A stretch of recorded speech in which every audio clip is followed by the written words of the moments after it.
All right, let's talk about procrastination. We all do it. But what if it isn't some deep, unfixable part of who you are? What if it's actually way simpler than that? What if it's just a choice you keep making over and over? Well, we're gonna break down exactly why you do it and, more importantly, the ridiculously simple way to stop. Let's just rip the Band-Aid off with this one. This is the hard truth, right at the center of it all. It's not because you're lazy or overworked or just a victim of your schedule. Nope. You are actively choosing to put things off. And you know what? Once you really accept that, that's when you get to take all your power back. So the first step to fixing this whole thing is to actually understand what we're dealing with. And I'm willing to bet it's not what you think it is. When you really boil it down, procrastination is just one thing: avoidance. You're just dodging a feeling you don't want to feel. Maybe the task seems super hard or mind-numbingly boring, or maybe you're just scared you're gonna mess it up. It's a reaction to discomfort. That's it. Nothing more, nothing less. And this right here, this is the terrible deal you're making with yourself every single time. You're trading a few minutes, maybe a few hours, of feeling good right now, for days, sometimes weeks, of that low-grade, gut-twisting stress later on. I'm telling you, the math on this trade never works out. It's a losing game, every single time. Oh, and let's get real about this one. This might be the biggest lie we tell ourselves. You do not work better under pressure. You just work faster because you've run out of options. The quality almost always takes a nosedive. You're not waiting for some magical moment of inspiration. You're just waiting for the work to somehow feel easy. And spoiler alert, it never will. Okay, so that's the problem. What's the fix? Well, there's a method for this that is so simple. Now, remember, simple doesn't mean easy, but it is totally straightforward. And that's the million-dollar question, isn't it? How do you get from knowing what you should do to actually doing it? Well, the answer comes from understanding what the real bad guy is here. And this is the key to everything. The work itself is almost never as bad as you build it up to be in your head. It's that hesitation, that overthinking, that giant mental mountain you create before you even begin. That's what paralyzes you.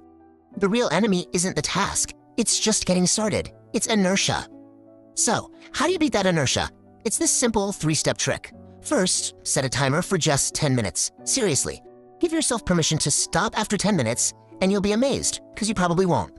Second, do the absolute stupidly easiest part first. Open the Word doc, write the title, pick up one sock off the floor. These tiny wins create momentum.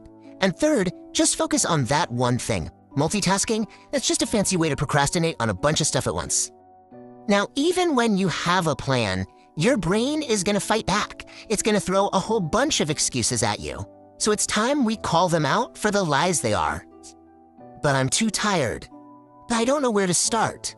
But what if I do it wrong? Listen, these aren't real reasons. They're just excuses wearing a fancy reason costume, and their only job is to keep you stuck right where you are. Ah, the classic, I just don't have time. Let's be real, you do.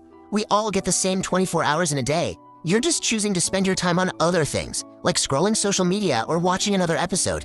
This isn't a time problem, it's a priority problem. And this one's huge, the motivation myth. We waste so much energy waiting for this magical feeling to strike us like lightning. But the truth is, you can't wait for motivation. Discipline is what gets you there. Discipline builds the bridge from where you are to where you want to be, whether you feel like it or not.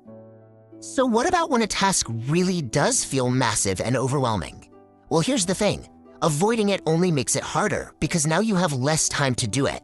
The answer isn't to run away, it's to break that big, scary thing down into tiny, manageable pieces.